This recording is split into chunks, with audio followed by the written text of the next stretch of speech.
سورہ آراف کا 14واں رکوع اور 9ویں پارے کا 4تھا رکوع، سورہ آراف کی آیت نمبر 109۔ قال الملأ من قوم فرعون ان هذا لساحر علیم۔ قوم فرعون کے سردار بولے یہ تو ایک علم والا جادوگر ہے، یعنی انہوں نے اپنی قوم کو مطمئن کرنے کے لیے کہا کہ اس نے تو جادو کے ذریعے نظر بندی کر دی ہے، اور لاٹھی عصا لوگوں کو اژدہا نظر آتا ہے، گندمی رنگ کا ہاتھ سورج سے زیادہ روشن معلوم ہونے لگا ہے، یہ سب نظر بندی ہے۔ یرید ان یخرجکم من ارضکم، تمہیں تمہارے ملک مصر سے نکالنا چاہتا ہے، فماذا تأمرون، تو تمہارا کیا مشورہ ہے؟ قوم کے سرداروں نے اپنی قوم کو متاثر کرنے کے لیے اور اس کو تسلی دینے کے لیے تاکہ قوم اسلام کی طرف نہ چلی جائے ایسی باتیں کہیں۔ بعض مفسرین نے فرمایا کہ فرعون نے یہ جو کہا تھا کہ میں ایمان لے آؤں گا، یہ اس نے بات دل سے کہی تھی، اس کا ارادہ تھا کہ میں ایمان لے آؤں، مگر اس وقت حامان اس کا وزیر موجود نہیں تھا۔ اس نے انتظار کیا کیونکہ یہ حامان وزیر کے مشورے کے بغیر کوئی کام نہیں کرتا تھا۔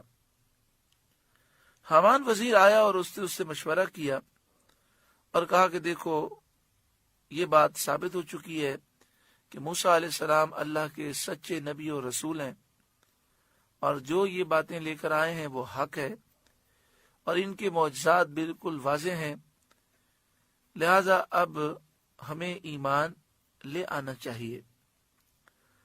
تو حامان نے اسے مشورہ یہ دیا کہ ہمیں ایمان نہیں لانا چاہیے، اب تک پورے مصر کے لوگ آپ کی پوجا کرتے رہے، آپ کو خدا سمجھتے رہے، اور بنی اسرائیل آپ کے غلام ہیں۔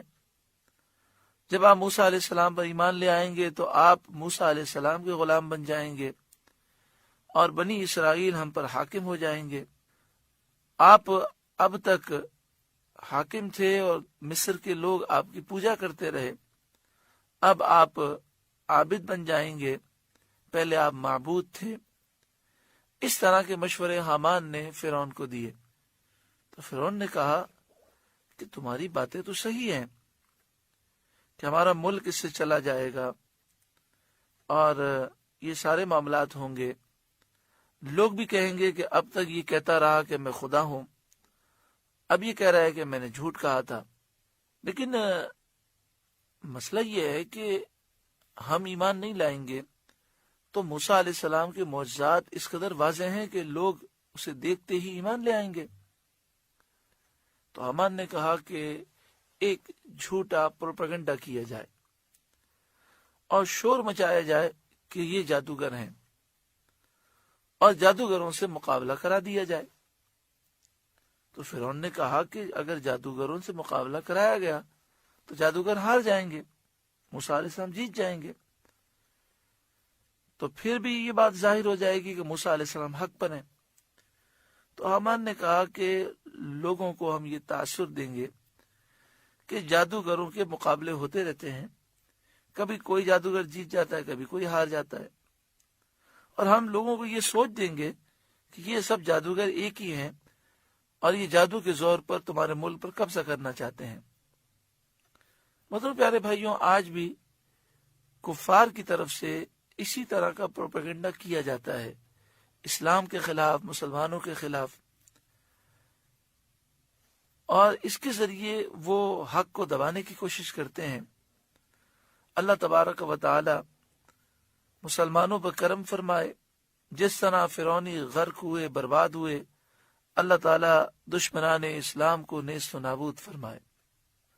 تو پھر فرعون نے حامان کی ڈیوٹی لگائی کہ قوم کا ذہن بنایا جائے۔